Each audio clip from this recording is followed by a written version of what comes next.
$250,000, Grant said, sliding the check across the workbench. Sign once, walk away clean. Mason stared at the number. Rent, repairs, food, a life without sleeping behind locked doors. Briggs stood beside him, silent. Grant leaned closer. Nobody trusts a broke veteran with a story this big. Mason's jaw tightened. And nobody should trust a rich man afraid of old paper. Grant's smile vanished. Careful. Truth can cost you everything. Then Briggs pulled one leather ledger from the stack, and it fell open to a line Mason would never forget. What it said changed his answer. Mason Reed learned that a man could disappear without ever leaving town. He was 42, broad-shouldered, sun-browned, and quiet in the way some veterans became quiet after years of carrying things no one else could see. Redwater Bend, Oklahoma, knew his truck before it knew him. An old Ford F-150 with faded blue paint, a cracked windshield, and a tailgate that never closed right. It sat most nights behind the empty boat repair shop off County Road 8, where the wind pushed red dust under the tires and the summer heat stayed trapped in the metal long after dark. People drove past and looked away, some with pity, some with judgment, most with the fast, practiced glance people gave when they did not want someone else's hardship to become their responsibility. Mason noticed. He always noticed. He just stopped reacting. In the passenger seat slept Briggs, a 7-year-old German shepherd with black and tan fur, amber eyes, and the kind of patience that made strangers lower their voices without knowing why. Briggs had been with Mason through the long stretch after service, after the steady paychecks ended, after the factory maintenance job disappeared, after one missed rent payment became 3, after pride became heavier than hunger. Mason could go a whole day without speaking to another person, but he never went a day without talking to Briggs. "Still with me, partner?" he asked that morning as sunlight climbed over the flat roofs of Redwater Bend. Briggs lifted his head, gave one slow blink, then pressed his nose against Mason's wrist. That was answer enough. Mason checked the dashboard. 6:12 a.m. already hot. The air outside shimmered above the gravel lot, and cicadas buzzed from the scrub trees near the fence. He opened his wallet and looked at what was left. A $20 bill, a $5, and a gas station receipt folded so many times it felt like cloth. $25. That was the border between moving and being stuck, between eating and pretending coffee counted as food, between keeping the truck running and sleeping wherever it finally gave up. He folded the wallet shut and stared through the windshield at the town waking up without him. By 8, he stood outside Harlan Feed and Hardware, hoping the owner needed help unloading pallets. Briggs sat beside him, straight-backed and watchful. Men came and went with work gloves, seed bags, rolls of wire. A few nodded at Mason. One asked if the dog was friendly. Nobody offered work. Around noon, Mason walked to Marla's Highway Diner because the place still refilled coffee for $1 and never made Briggs wait outside in the heat. Marla, the owner, gave him a cup before he asked. "You look like you slept in an oven," she said. Mason smiled faintly, felt more like a toaster. She laughed, but her eyes softened. That was the thing Mason hated most. Not cruelty, not silence, but kindness mixed with worry. It made him feel seen and exposed at the same time. He took a corner booth near the window. Briggs lay beneath the table, nose pointed toward the door. At the counter, 2 men in auction caps talked over plates of eggs and hash browns. Mason did not mean to listen, but certain words had hooks. "Cedar Gate Storage," one man said. "Auction tomorrow morning. Mostly junk, same as always." The other chuckled. "Last month a guy found a tackle box full of old coins." "Sure." "And 99 guys found mildew and broken lamps." They laughed, and the conversation drifted toward trucks, land prices, and somebody's cousin in Tulsa. Mason stayed still. Storage auction. The words settled in his mind like dust finding a crack. He knew better than to chase miracles. Miracles were expensive. They always asked for the little a man had left. Still, when he stepped outside, Briggs stopped near the diner window and stared across the street. Mason followed his gaze. A sun-bleached flyer flapped on a telephone pole. Cedar Gate Storage Auction, Saturday 9 a.m. Cash only. The paper snapped in the dry wind. Mason walked closer. Briggs came with him, alert now, ears forward. "No," Mason murmured, though nobody had asked him anything. That's how fools lose their last money. Briggs sat beside the pole and kept looking at the flyer. Not excited, not begging, just certain. Mason looked down at him, then at the flyer, then at the road rolling out toward the storage yard on the edge of town. In that moment he felt the strange ache of a door he had not yet opened. Maybe it led nowhere. Maybe it led to more embarrassment, more dust, more proof that the town had judged him right. But for the first time in months, Mason felt something move beneath the weight in his chest. Not hope exactly. Hope was too bright a word. This was smaller, rougher, a spark under ash. He touched the $25 in his wallet and let out a tired breath. "Tomorrow morning," he said. Briggs looked up at him, calm as sunrise. Mason almost laughed. "You better know something I don't." The German shepherd stood, turned toward the truck, and walked like the decision had already been made.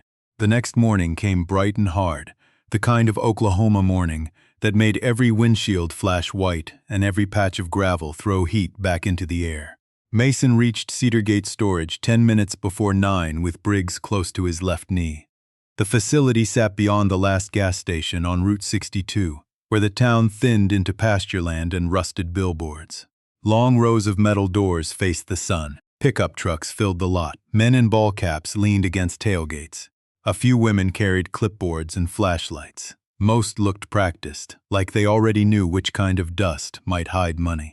Mason felt the pull to turn around. Not fear, pride. Pride had a strange voice. It sounded reasonable when it told a man to leave before he could be laughed at. Briggs nudged his hand once. Mason stayed. The auctioneer, a narrow man with a sunburned neck, started fast. The first unit held a washer, a toolbox, and plastic bins.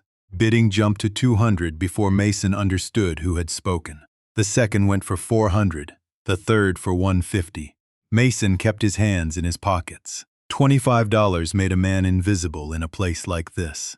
He watched people buy whole rooms without blinking and felt the folded bills in his wallet shrink smaller with every call. Then a black Denali rolled into the lot. The conversation softened, not stopping, just making room. A tall man stepped out wearing polished boots, dark jeans, and a white shirt too clean for a storage yard. Grant Hollowell. Mason knew the name because everyone in Redwater Bend knew the name. Hollowell Land Company owned half the new signs in town and had opinions about the other half. Grant shook hands, smiled, nodded like the morning belonged to him. When his eyes found Mason, they paused on the worn shirt, the dusty boots, the dog, the truck beyond the fence. The smile stayed, but something behind it cooled. "Looking to decorate?" Grant asked. A couple bidders laughed. Mason did not answer.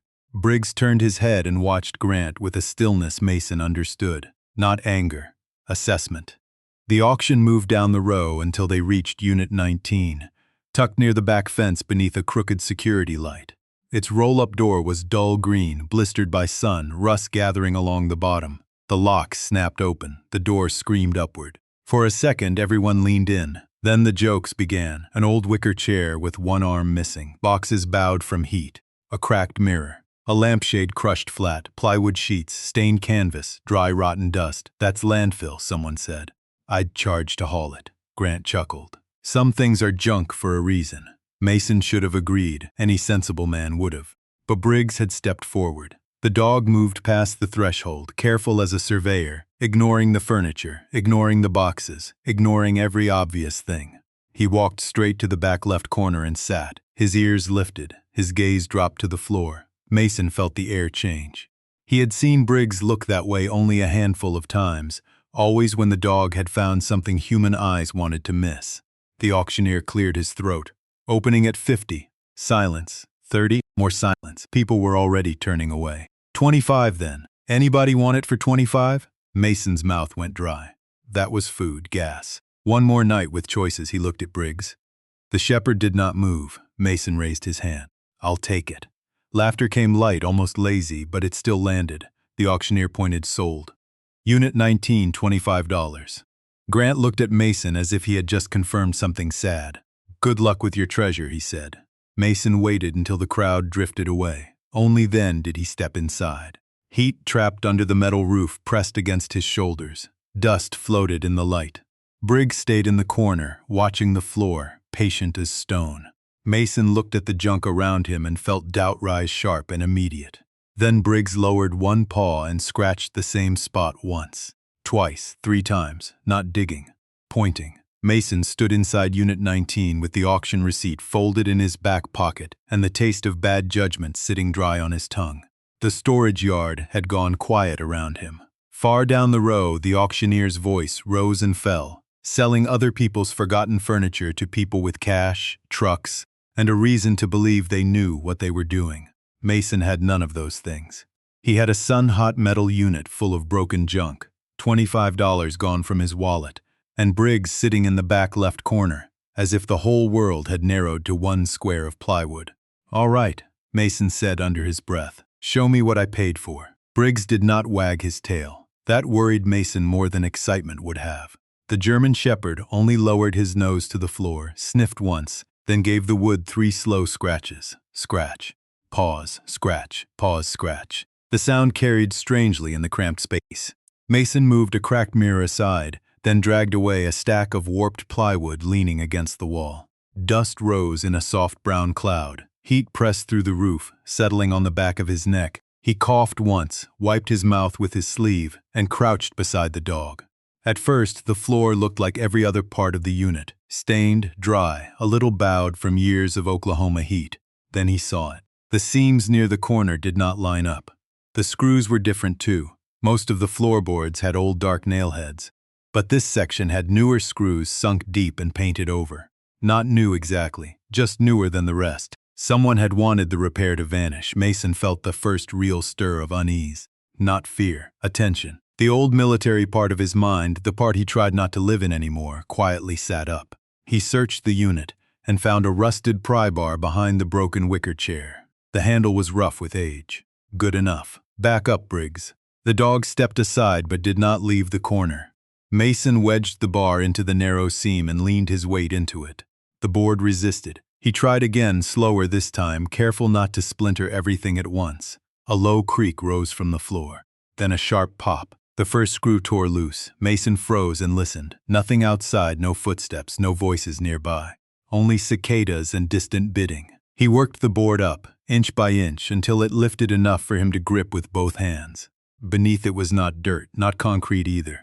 A second layer waited below, flat and dull gray metal. Mason's heartbeat changed. He pulled 2 more boards, then 3. Dust stuck to the sweat on his forearms. His shirt clung to his back. Briggs watched from inches away, eyes fixed, breathing steady. By the time Mason cleared a square wide enough to see, there was no mistaking it. A steel hatch had been built into the floor and hidden under false boards. It had a recessed handle packed with grime, and a seam so fine it would have disappeared under dust if Briggs had not found it. Mason sat back on his heels. "What in the world?" The words came out thin. He cleaned the handle with the edge of his shirt, hooked his fingers under it, and pulled. Nothing. Years of heat and neglect held it shut. He slid the pry bar under the lip and eased pressure against it, careful, patient.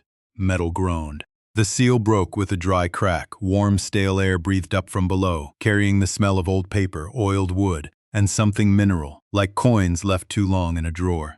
Mason lifted the hatch. Darkness waited underneath, not a hole, a chamber.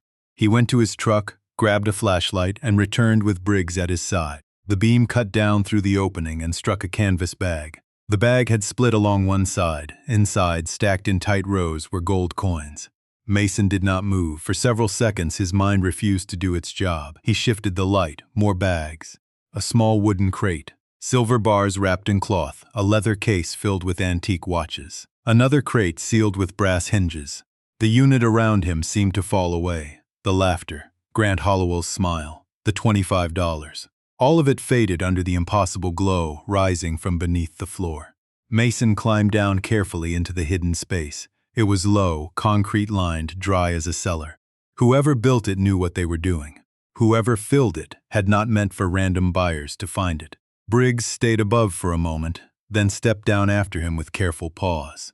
The dog ignored the gold completely. He moved past the coins, past the silver, past the watches, and stopped at a long metal trunk wrapped in dark canvas. Mason opened it. Inside were oilskin packets, old maps, leather-bound ledgers, deeds, letters, and a faded photograph of a ranch house beneath a wide Oklahoma sky. On the first ledger, written in careful black ink, were 4 words that made the treasure feel suddenly smaller. Whitcomb Family Trust Records. Mason held the book in both hands. The gold could change his life. The papers might change someone else's. Briggs looked up at him, quiet and certain, as if that was what he had known all along. Mason did not take the gold to a pawn shop. He did not call the news. He did not even let himself count it twice. That surprised him because a starving part of his mind wanted numbers. It wanted rent, repairs, clean sheets, a real shower, a week without calculating gas by the dollar. But another part of him, older and steadier, knew money found under false boards came with shadows attached. So he loaded only what he could secure into weatherproof bins, covered the rest beneath the same worthless junk that had fooled everyone else, and drove to a rented garage behind an old tire shop on the south edge of Redwater Bend. The owner, a quiet widow named Patsy Voss, rented storage bays by the week and asked fewer questions than most people.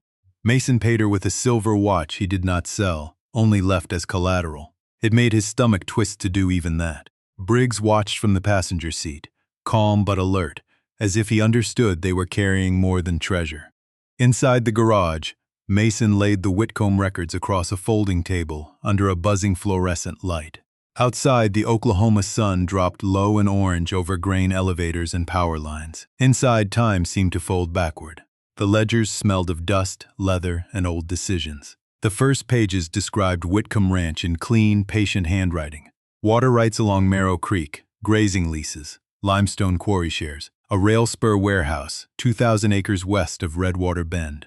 Mason read slowly, tracing names and dates with one finger. Jonathan Whitcomb, Ruth Whitcomb, Eleanor Whitcomb. The name appeared in a photograph tucked between pages.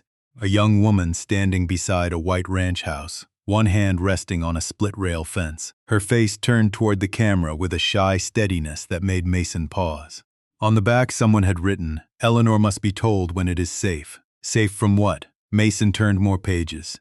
The writing changed as the years moved closer. In 1991, entries grew shorter. In 1993, entire sections were missing. In 1995, property transfers appeared with initials instead of full names. Hollowell Land Management showed up first as a service contractor, then as a buyer, then as a controlling partner through companies with names so bland they felt designed to disappear. Redwater Holdings, Coyote Ridge Development, Marrow Creek Partners. Mason leaned back, jaw tight. He had seen this kind of thing before in another form, not on ranch deeds but in reports nobody wanted to read too closely. Truth did not always vanish loudly. Sometimes it got buried under polite language, stamped forms, and signatures placed where tired people were told to sign.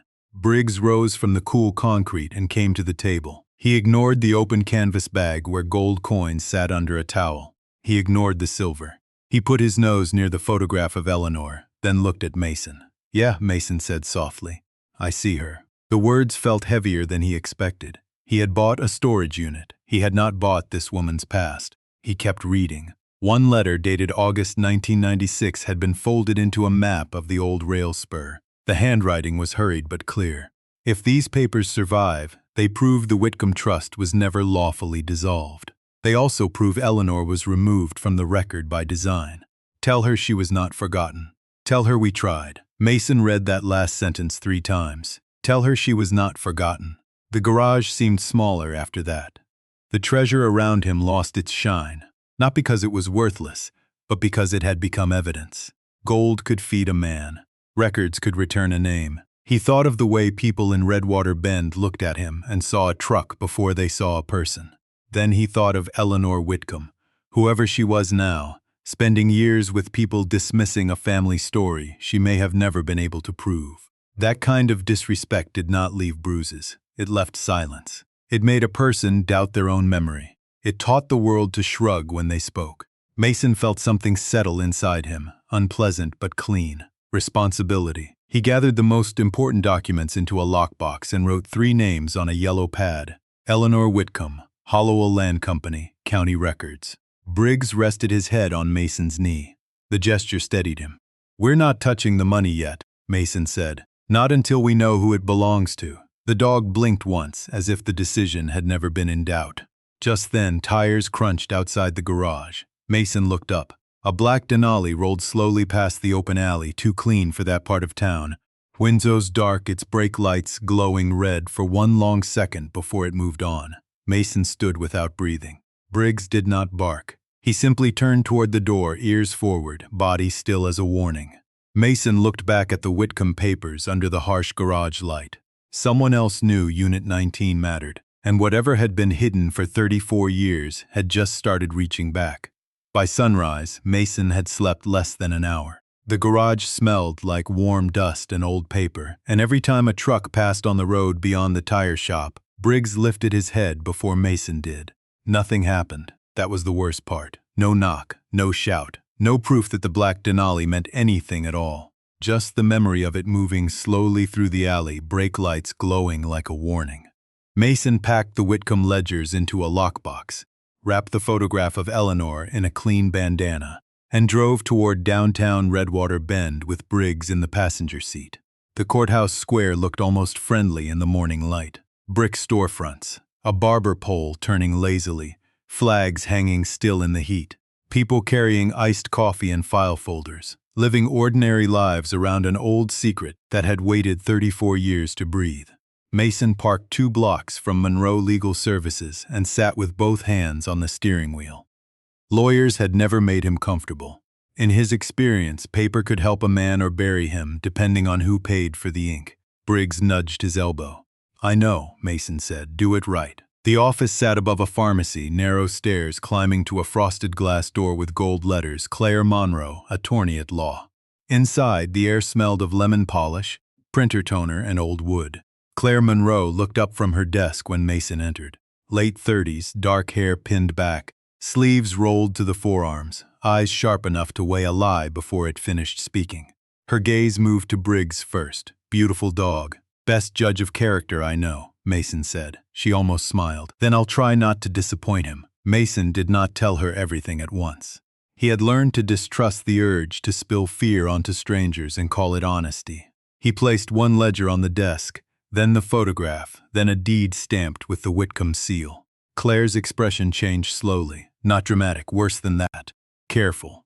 She leaned closer, touched the edge of the paper without lifting it, and read 3 lines in silence. Then 5. Then an entire page. "Where did you get this?" Mason held her eyes. "A storage unit I bought yesterday." "This came from a storage unit?" "Yes, Mom. Do you understand what these might be?"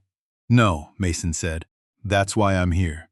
Claire studied him again, and this time he felt she was not looking at the old shirt or the sunburned neck or the dust on his boots. She was looking for the shape of his intention. "What do you want from this, Mr. Reed?" Mason glanced at Briggs. The dog sat near the chair, calm and upright, as if waiting for the truth to choose its words. Mason looked back at her. "I want to know who it belongs to before I touch it." Something softened in Claire's face, not pity, not yet trust, but the first small opening where respect could enter. She spent the next hour examining the documents. Her fingers moved with quiet precision. She made notes, checked dates, compared signatures, took photos of seals, and frowned whenever Hollowell appeared through another company name. "My grandfather used to talk about the Whitcombs," she said at last. "Most people treated it like local folklore. Rich ranch family falls apart. Records missing. Nobody proves anything. And now?" Mason asked. Claire closed the ledger gently. "Now I think folklore may have receipts." The sentence should have comforted him. Instead, it made the room feel tighter. A secret became heavier once someone else confirmed it was real. Claire agreed to help verify the documents through county archives, but she made one thing clear. If this involves disputed property, trusts, or stolen inheritance, you need to preserve everything. No selling, no moving assets without records, no private deals. Mason nodded. "I wasn't planning on one." He meant it.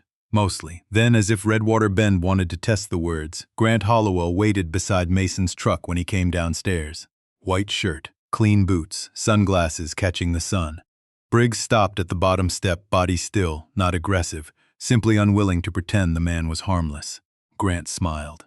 "Mason Reed, right?" Mason said nothing. "I heard you may have found some old paperwork in that unit." He reached into his shirt pocket and offered a business card. "I buy historical materials, deeds, maps, estate papers. Most of it means nothing to regular folks, but I like keeping local history in the right hands." Mason took the card without looking at it. "That so?" Grant's smile held. "I'll give you $50,000 cash for the contents of Unit 19 today. No fees, no waiting, no trouble. $50,000. The number hit Mason harder than he wanted it to. It was a roof, repairs, food, time, dignity that did not depend on diner coffee and borrowed showers. For a second, he saw it all. Then he saw Eleanor's photograph on Claire's desk. Tell her she was not forgotten. Mason slid the card into his pocket. Not for sale. Grant's face did not change much, only the warmth left it. Careful, Mr. Reed. Old stories can make a mess of new lives. He stepped away, climbed into the black Denali, and drove off without another word. Mason stood in the heat, feeling the offer burn in his pocket. Briggs leaned against his leg, steady and solid. Mason rested a hand on the dog's head. Yeah, he whispered. I heard him too. Claire found Eleanor Whitcomb through a property tax record that had been corrected 3 times and still carried the wrong middle initial. That detail bothered her more than she said. People don't disappear from records all at once, she told Mason over the phone. They get misspelled, misfiled, moved to the bottom drawer. Then one day everyone acts like they were never there. Mason wrote the address on the back of a gas receipt and sat with it for a long minute. Briggs watched from the passenger seat, ears relaxed, eyes steady. Lake Marrow sat 12 miles east of Redwater Bend, past cattle ponds, dry fields, and a 2-lane road lined with blackjack oak. By late afternoon, the heat had softened. The sky turned pale gold, and the lake flashed between the trees like broken glass. Eleanor's house stood at the end of a narrow gravel drive. It was small, white, and carefully kept, though age showed everywhere. Paint peeling along the porch rail, a screen door patched at the corner, flower pots watered by hand because the outside faucet leaked. Nothing about the place suggested hidden wealth. Nothing about it suggested power. Mason felt his chest tighten for reasons he did not like naming. Claire parked behind him and stepped out carrying a slim folder, not a briefcase. She had said that mattered. We are not arriving like we own her story, she'd told him. We are asking permission to enter it. Mason remembered that as they walked to the porch. Before Claire could knock, the door opened. Eleanor Whitcomb stood behind the screen, one hand resting against the frame. She was 76, slender, silver-haired, with clear gray eyes, and the composed posture of someone who had spent a lifetime refusing to collapse where others could see. Can I help you? She asked. Her voice was polite but not soft. Mason took off his cap. Mom, my name is Mason Reed. This is Claire Monroe. We found some records with your family name on them. Eleanor's face barely moved, yet something in her eyes pulled back. Not fear exactly. Weariness. People have brought me stories about my family before. Claire nodded. I understand. We don't want anything from you today. We only want to show you a photograph. Mason opened the bandana and held out the old picture. Eleanor did not take it at first. She looked at it through the screen. Then her hand rose slowly to her mouth. The screen door creaked open. Where did you get that? She whispered. Mason handed it to her with both hands. From a storage unit in Redwater Bend. Eleanor stared at the young woman in the photograph, standing beside the white ranch house beneath a wide Oklahoma sky. Her thumb touched the handwriting on the back. Eleanor must be told when it is safe. For a moment, the porch held only the sound of cicadas and distant water moving against the bank. Then Briggs stepped forward. Mason almost called him back, but the dog moved gently, without urgency, climbed the first porch step, and sat at Eleanor's side. Eleanor looked down. Briggs lowered his head just enough to be respectful, as if greeting someone he had been sent to find. Her hand trembled when she touched the fur between his ears. Well, she said, and her voice broke around the small word. Aren't you something? Inside, the house smelled faintly of tea, lemon soap, and old wood. Eleanor led them to a kitchen table, covered with a faded blue cloth. Mason and Claire sat across from her. Briggs settled beside her chair and did not move.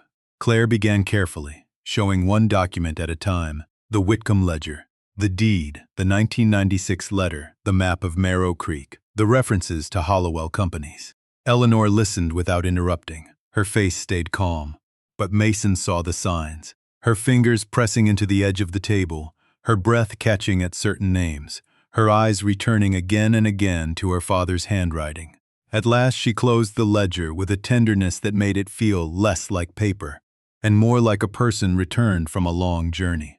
My father said they took our land with ink, she said, not with guns, with ink. People laughed at that. They said grief had made him suspicious.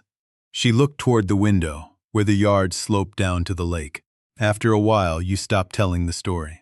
Not because it stops being true, because nobody wants to be the person everyone feels sorry for. Mason felt those words settle under his ribs.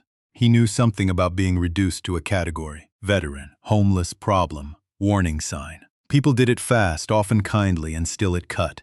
Your father wasn't wrong, Claire said quietly. Eleanor turned back to her. Can you prove that? Claire glanced at Mason, then at the documents. I think we can prove enough to begin. Eleanor's eyes filled, but the tears did not fall.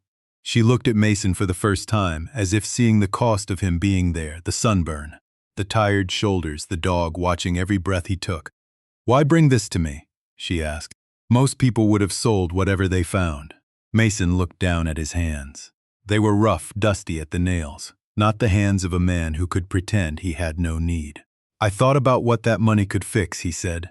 I'd be lying if I said I didn't. He looked up. But I bought a storage unit. I didn't buy the right to erase you a second time. Eleanor closed her eyes. This time, one tear slipped free. Briggs rested his head against her knee, and she placed her hand over his ears as if holding on to the only steady thing in the room. The first story showed up before breakfast.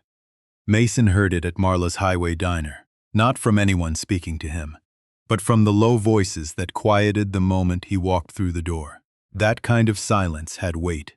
It followed him past the counter, past the coffee machine, all the way to the corner booth where Briggs settled at his feet. Marla poured his coffee and kept her face neutral, which told Mason more than gossip ever could. Something I should know, he asked. She hesitated, then wiped the same clean spot on the counter twice. People are saying you found old Whitcomb papers, and now you're trying to shake down Grant Hollowell. Mason let out a slow breath. That's not true. I didn't say it was. Her voice softened. I'm telling you what's moving around town. Across the diner, a rancher Mason had spoken to a dozen times looked away as soon as their eyes met. That stung more than it should have. Not because the man mattered, but because Mason recognized the pattern. A person did not need to be proven guilty if enough people were willing to feel suspicious first. By noon, Claire called. Her voice was steady, but clipped at the edges. Grant's attorney sent a letter. They claim the contents of Unit 19 may include proprietary business records belonging to Hollowell Land affiliates.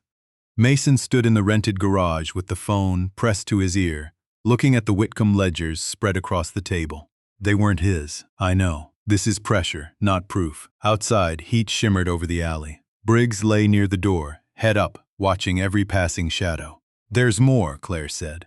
A reporter from the county paper called me. Someone told her you're manipulating Eleanor for a finder's fee. Mason closed his eyes. The accusation landed in a place he tried to keep guarded. He thought of Eleanor's hand trembling over her father's handwriting. He thought of Briggs resting beside her chair.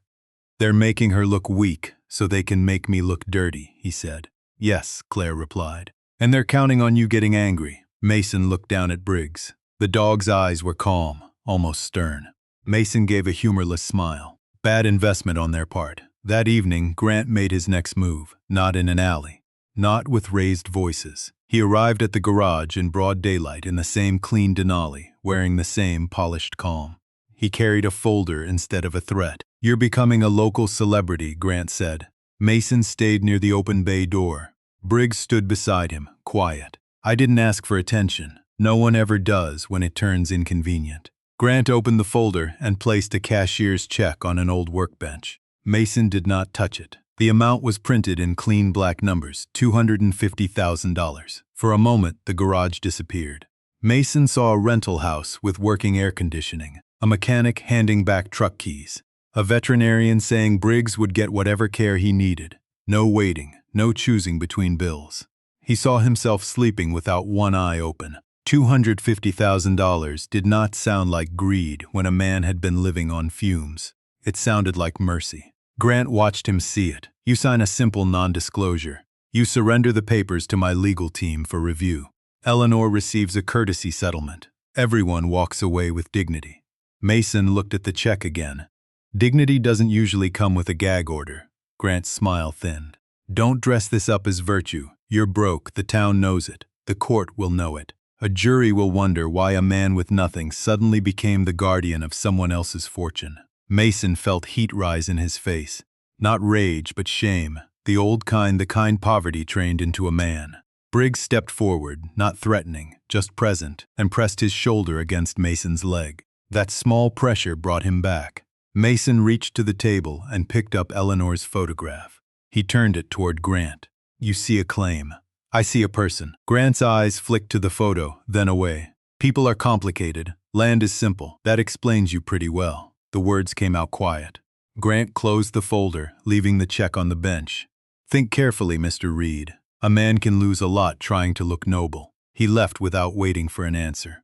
The Denali rolled away under the orange evening sun, dust curling behind it like smoke. Mason stood still until the sound faded. Then Briggs did something strange. He walked to the table, nosed through the loose papers, and pulled one ledger halfway free. It fell open to a page marked by a brittle strip of cloth. Mason bent over it. In faded ink someone had written, "A person is not poor because he owns little. He is poor when he sells what he knows is true." Mason read it once, then again. The check still lay on the bench. The ledgers lay under his hands. Between them sat the whole shape of the choice. Mason picked up the cashier's check, tore nothing, crumpled nothing, made no dramatic gesture. He slid it back into Grant's folder and closed the cover. "We keep going," he said. Briggs exhaled and rested at his feet, as if he had been waiting for Mason to remember who he was. Claire found the depot because Briggs would not leave the old map alone. It happened 2 mornings after Grant's offer, in the rented garage with the bay door half open and Oklahoma heat already gathering over the pavement. Mason had been sorting ledgers by date while Claire compared company names against county filings. The work was slow, dry, and maddening. Hollowell's name rarely appeared where it mattered. Instead, it hid behind partnerships, management firms, holding companies, and clean signatures from people who looked harmless on paper. That was how power behaved when it did not want fingerprints. Briggs lay near the table for most of the morning, chin on his paws, until Claire unfolded a brittle map marked Redwater Rail Transfer, 1994. The shepherd rose at once, not fast, not excited, certain. He stepped to the table, pressed his nose near a faded square west of town, and looked at Mason. "Here we go again," Mason murmured. Claire leaned closer. The square was labeled Scale House B. Beside it someone had drawn the same small triangle Mason had seen etched into the underside of the steel hatch in Unit 19. Claire's eyes sharpened. "This is a property marker." "For the Whitcombs?" Mason asked. "Maybe. Or for whoever moved their records." By noon, Claire had pulled enough county information to get legal access. She refused to let Mason sneak onto private land, even if the depot had been empty for years. "Truth found the wrong way gives men like Grant an easy door to walk through," she said. Mason did not argue. He was learning that doing right was slower than doing desperate. The Redwater Transfer Depot sat beyond a dead rail spur, where weeds grew through cracked asphalt, and a water tower leaned against the sky like it was tired of standing. The main building was long and low, sun-blasted, with loading bays sealed by rusted doors. A faded sign still clung to the brick, Redwater Freight and Transfer. Once cattle feed, limestone, machine parts, and ranch goods had moved through that place. Now only wind used it regularly. Eleanor came with them. She had insisted. Mason saw what the trip cost her, not in weakness but in memory. She stood beside Claire's car, one hand resting on the door, looking at the depot like a person staring at a room where a voice had once called her name. "My father brought me here once," she said. "He said papers moved through this building that never should have left our ranch." Briggs walked ahead, careful and focused, nose low. Mason followed with a flashlight and a canvas bag of gloves, tags, and document sleeves Claire had packed. Inside Scale House B, the air was dry and close. Dust coated the old weighing desk. Sunlight fell through narrow windows and pale bars. No drama, no noise, just a forgotten room holding its breath. Briggs circled once, then stopped at the scale platform near the back wall. He sniffed along the baseboard and sat. Mason crouched. Under here, Briggs gave one soft huff. Claire studied the floor. "Don't pry yet." She photographed everything first. The platform, the wall, the screws, the old seal stamped into the wood. Then Mason removed the panel carefully, one turn at a time, until a narrow compartment opened beneath the desk. Inside sat a metal document box wrapped in waxed canvas. Eleanor drew in a breath so small Mason almost missed it. Claire lifted the box onto the desk, logged the time, photographed the latch, then opened it. No gold weighted inside, no watches, no shine, only paper, ledgers, shipping manifests, transfer receipts. A notarized statement dated September 1994. Claire read the first page standing up. Halfway down, she sat. "This is it," she said. Mason felt his pulse slow instead of speed up. "Proof?" Claire nodded, eyes still on the document. "Proof, the Whitcomb assets were moved through shell companies before Eleanor's claim was removed. Proof the trust was active. Proof Hollowell Land's predecessor handled the transfer." Eleanor looked at the pages but did not touch them. Her face had gone pale, yet her voice remained steady. "So my father told the truth." Claire looked up. Yes. A silence settled over the room. Not empty silence, full silence. The kind that comes when a person's whole life shifts by one clean inch, and suddenly everything lines up differently. Mason watched Eleanor close her eyes. She did not smile. She did not break down. She simply placed one hand over her heart, as if keeping herself present in the moment she had waited decades to see. Briggs moved to her side and leaned gently against her leg. Mason thought again about respect. How easy it was for a town to dismiss someone who could not prove what they knew. How cruel it was to call memory bitterness just because the paperwork had been hidden. Outside, the wind moved through weeds along the rail spur. Inside, Claire slid the affidavit into a protective sleeve. "We take this to court," she said. Mason looked toward the depot windows, toward Redwater Bend beyond the heat and dust. Grant Hollowell had money, lawyers, and a town trained to admire polished boots. But this old building had kept something he could not buy: the truth. The hearing began on a Thursday morning under a clean Oklahoma sky, the kind of sky that made Redwater Bend look simpler than it was. From the courthouse steps, Mason could see the square waking up around him. Trucks along the curb, flags lifting in the warm breeze, shop windows catching the sun. People had gathered before the doors even opened. Ranchers, clerks, reporters from the county paper, men who had once laughed at Unit 19, women who had heard the Whitcomb name whispered for years, but never spoken with proof behind it. Mason stood beside Claire with a folder in his hand and Briggs at his left. The German Shepherd wore no badge, no special vest, nothing that announced his importance. He did not need one. He had carried the truth farther than anyone in town knew. Eleanor arrived quietly in a pale blue jacket, her hair pinned neatly, her face composed in a way Mason understood too well. Some people shook because they were weak. Eleanor did not shake because she had spent years learning not to. When she saw Briggs, her expression softened. The dog crossed to her, without command, and sat beside her chair in the hallway until the bailiff called the room to order. Grant Hollowell entered last, dark suit, silver watch, calm smile. He greeted people by name, as if this were a business luncheon and not the morning his family company's polished history might crack open in public. His attorneys carried leather folders thick enough to make truth look negotiable. Mason watched him pass and felt the old offer again. $250,000. A new life for the price of silence. Even now, the number had weight. Even now, it knew where to press. The courtroom filled quickly. Ceiling fans turned above rows of wooden benches. Dust floated in shafts of light. The judge listened without expression as Claire began. She did not perform, she built one document at a time. The Unit 19 ledger, the Whitcomb Trust papers, the 1996 letter, the Marrow Creek deeds, the transfer records from Redwater Depot, the affidavit showing that Whitcomb assets had been moved through shell companies before Eleanor's claim vanished from official records.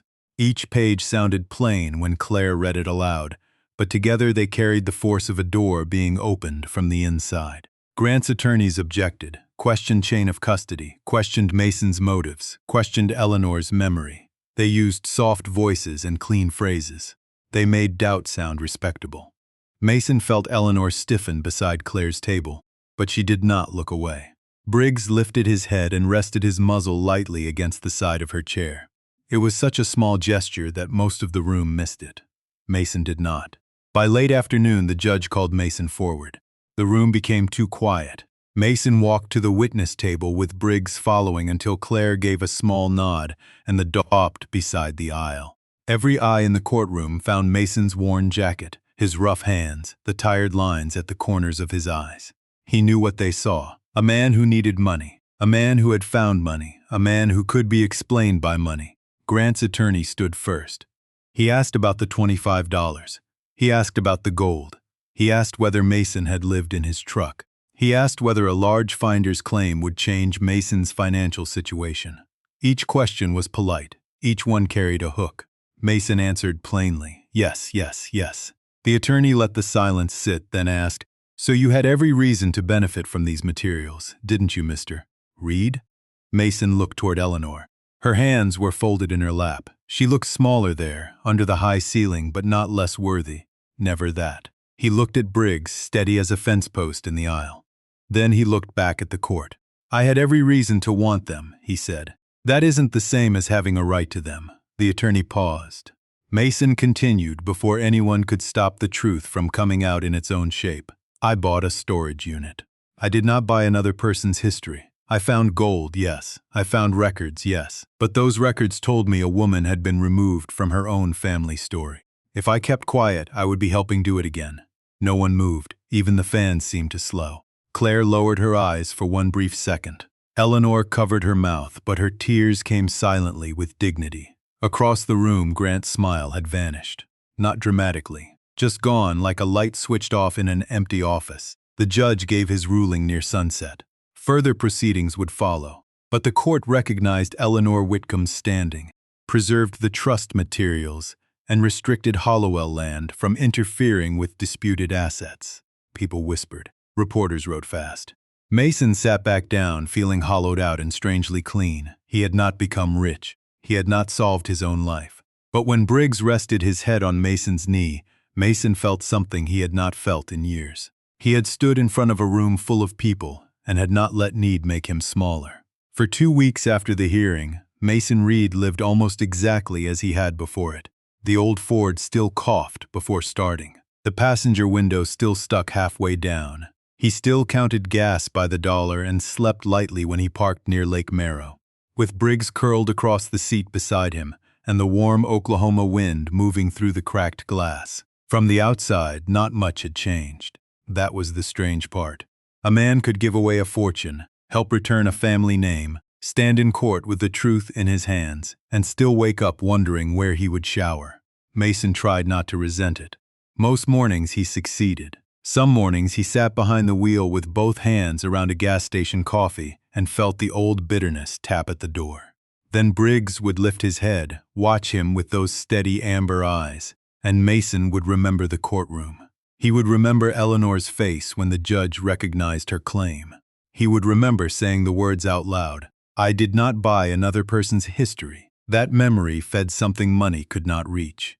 It did not fix the truck. It did not buy land, but it let him breathe. Redwater Bend treated him differently now. Men who once looked through him nodded from sidewalks.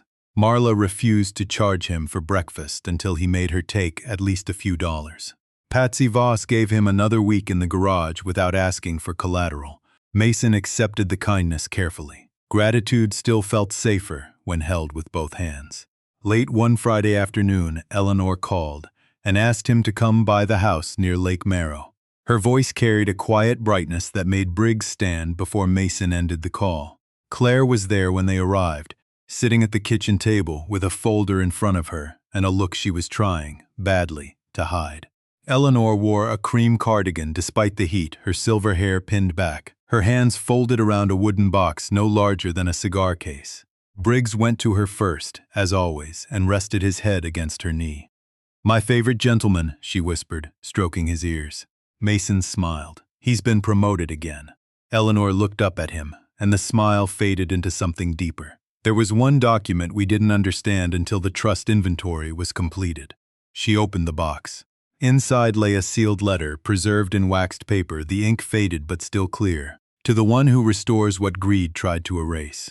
Mason felt the room grow still. Claire slid the letter toward him. "It's legally valid," she said softly. "Separate from the Whitcomb estate. Separate from everything disputed." Mason did not pick it up right away.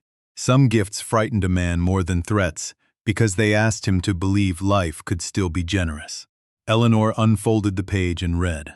The letter had been written by her father in 1996, when he still believed someone honest might one day find the records. It named a small property called Willow Creek Service Ranch, 32 acres west of town, with an old house, a barn, water rights, and a modest maintenance fund. It had been set aside for the person who returned the truth without taking what was not theirs. Not a fortune, not luxury, a place to begin again. Mason stared at the table. His throat tightened before he could stop it. Eleanor, I can't take land from you. You're not, she said. You're receiving what my father left for this exact reason, Claire added, and there's one condition. Mason looked at her. The property was meant to serve veterans and working people who need a foothold, not charity. Work, shelter, training, dignity. Eleanor wants to honor that purpose. With you running it. Mason looked down at Briggs. The dog looked back as if the answer had been waiting since Unit 19. Months later, Willow Creek no longer looked abandoned. The porch had fresh paint.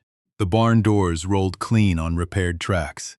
A sign by the gate read Willow Creek Service Ranch, start again with respect.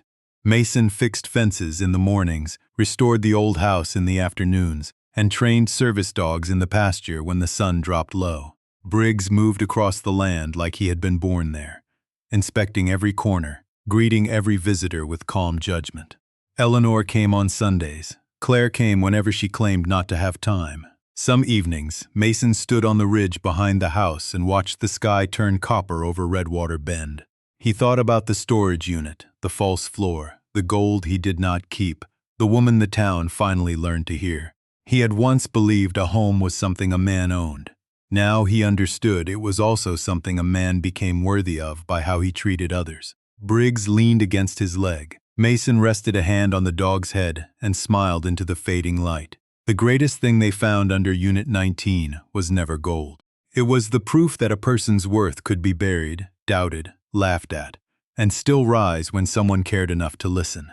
If this story reminded you that doing the right thing still matters, hit like and subscribe for more journeys like this.